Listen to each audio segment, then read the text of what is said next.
For the first time since the 2019 season, Nick Saban is going to have a new offensive coordinator and a new defensive coordinator in the same season.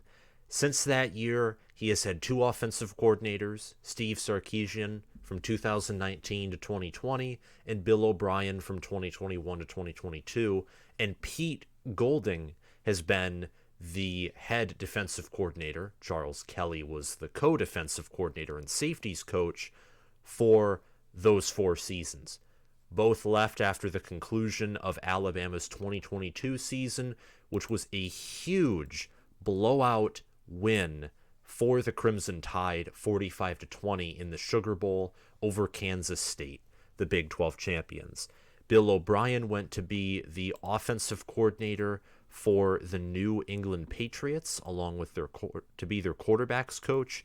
Pete Golding, of course, is now the defensive coordinator and inside linebackers coach at Ole Miss. He's receiving a very, very prestigious contract. And Charles Kelly is going to be the defensive coordinator and safeties coach at Colorado, and was named the coordinator of the year, or I think one of the assistant coach recruiters of the year by, I think, 24/7 Sports and CBS and some other websites. He was, according to 24/7 Sports, the top recruiter in the nation for the 2023 recruiting cycle. So the DC, the co-DC, and the OC are all gone, and none of the positions have been filled yet. Tommy Rees is reportedly in Tuscaloosa to be interviewed today. Saban is seeking a new play caller after Bill O'Brien left, and O'Brien was not expected to be retained either way. Saban is seeking a 5th offensive coordinator since Lane Kiffin left to be the FAU coach prior to the 2017 college football playoff. I'm reading this article by CBS Sports. I will link it down below. It's written by Barrett Sallee. At age 30, Rees would be Saban's youngest coordinator, since Will Muschamp held that position for LSU in 2002 as the defensive coordinator. Rees was Notre Dame's quarterback coach from 2017 to 19, and he actually used to play at quarterback for Notre Dame under Brian Kelly from 2010 to 2013, and he added on the offensive coordinator role in 2020. In 2020, Notre Dame was 30th in points per game on offense, scoring 33.4 points per game.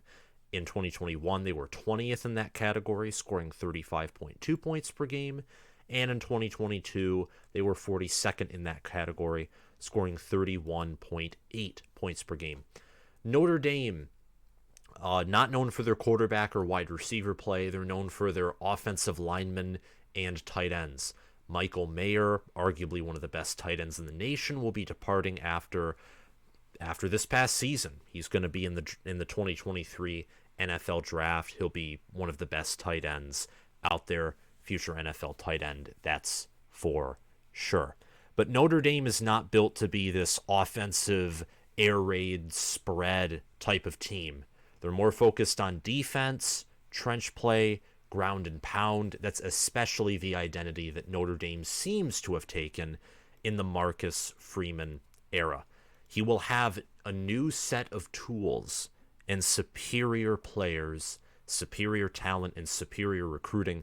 He'll have everything that he already has at Notre Dame, but better, if Tommy Rees was to become the new offensive coordinator at Alabama. The Fighting Irish offense, quote-unquote, thrived, according to this article, which I somewhat disagree with, under Rees prior to the 2022 season that was hampered by a Week 2 injury to starting quarterback Tyler Buchner, who, if you haven't caught on by now, if you didn't see that he threw 2 pick sixes in the bowl game, not very good. It's a good thing that Sam Hartman is committed to Notre Dame. That right there is going to be a storyline to follow, because that's a massive upgrade at the quarterback position, especially with everyone who's leaving Notre Dame on defense, guys like Isaiah Foskey. The offense is going to need to take a step up this coming season, if Notre Dame is to stay in the top 25, top 20, top 15 realm that has been much accustomed to being in over the past few seasons. Actually, they're more accustomed to being in the top 10, and Sam Hartman definitely could push to be a top 10 quarterback next season.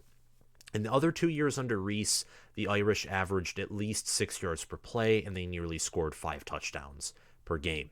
This past year, Rees oversaw an offensive shift from Buchner to Drew Pyne at quarterback while focusing on a ground-based approach. The news that Rees is being targeted by Saban comes just 2 days after Washington offensive coordinator Ryan Grubb reportedly turned down a job offer from Alabama, which of course is a huge win for Washington, not so much of a win for Alabama, but there is of course debate on whether Kalen DeBoer or Ryan Grubb is the brainchild behind Washington's offense, so maybe it's a good thing he didn't take the offensive coordinator job. Regardless of who is hired at coordinator, and for the defensive side of the ball, it looks like Todd Grantham or Jeremy Pruitt is going to get the nod at defensive coordinator. I'm going to link an article by TuscaloosaNews.com written by Chase Goodbrid talking about how a former Tide linebacker affirms that Jeremy Pruitt should be Alabama's new defensive coordinator. Pruitt was a defensive coordinator for Florida State in 2013 when they won the national title. He was also the defensive coordinator for Alabama in 2017 when they won the national title that year. He is a very good defensive mind from a pure schematic recruiting. From every on-field metric, Jeremy Pruitt would be an A++ hire. The problem is, of course, the McDonald's bags, his reputation, the off-the-field logistics would be difficult hiring him as defensive coordinator. Todd Grantham, no off-the-field things to worry about, but if you look at his defenses at Florida in 2020, in 2021, you really don't exactly want to entice someone who commanded defenses that allowed nearly 30 points per game. But anyway, Saban runs the game that he wants. With how many coordinators come in and out of Alabama, there's a good argument to say that regardless of who is going to be the offensive or defensive coordinator, Alabama is still going to be a top 10, more likely than not top 8, top 6, top 4 program and team nationally, just because the sheer amount of talent that comes through Tuscaloosa and that Saban recruits. Nick Saban just landed 9 5-stars, according to 24/7 Sports. The next 2 classes, Georgia and Texas, Georgia has 5 5-stars, Texas is 4. So Nick Saban, he's recruiting as hard as he ever has been right now. Alabama is using the transfer portal. They used it heavily after 2021. They're not using it so far as heavily as they were in 2021, but when there's the 15-day window that opens up in May, I anticipate that Alabama will add a few more players. But make sure to like and subscribe if you haven't already. Hit the like button on this video, subscribe so you can see and get notified when I post new college football content, and also, most importantly, so you can support this awesome community and help my goal to reach 10,000 subscribers. We're going milestone by milestone at a time. There will be a giveaway when I hit 10,000 subscribers. I want to do a little preview of Alabama's depth chart before I conclude this video. Alabama's ranked at number 5 according to ESPN's Way Too Early Top 25. A video of my own Way Too Early Top 25 will be dropping in the middle of February. Alabama, they have less than half of their returning starters coming back. Anderson, Young, Gibbs, To'o, Jordan Battle, DeMarco Helms, some offensive linemen, they're all departing. Bryce Young's going to be a top 2 quarterback in the NFL.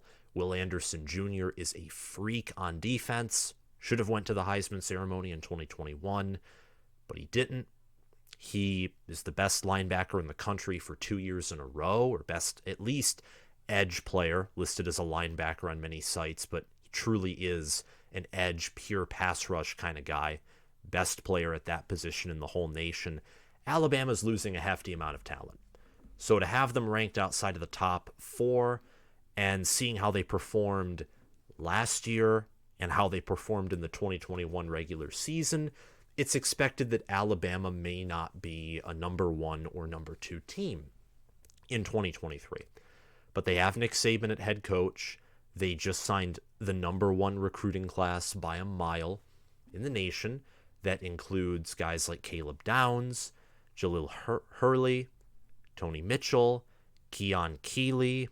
You got Justin Jefferson, a linebacker from junior college who is projected to be starting on defense. On offense, you got Justice Haynes at running back, Eli Holstein, Caden Proctor at the offensive tackle position, and, Jalen Hale, freshman at wide receiver. So you might see a lot of impact freshmen that get rotational playing time or that even get starting roles in Alabama football this coming season. Jalen Milroe and Ty Simpson will battle it out for quarterback.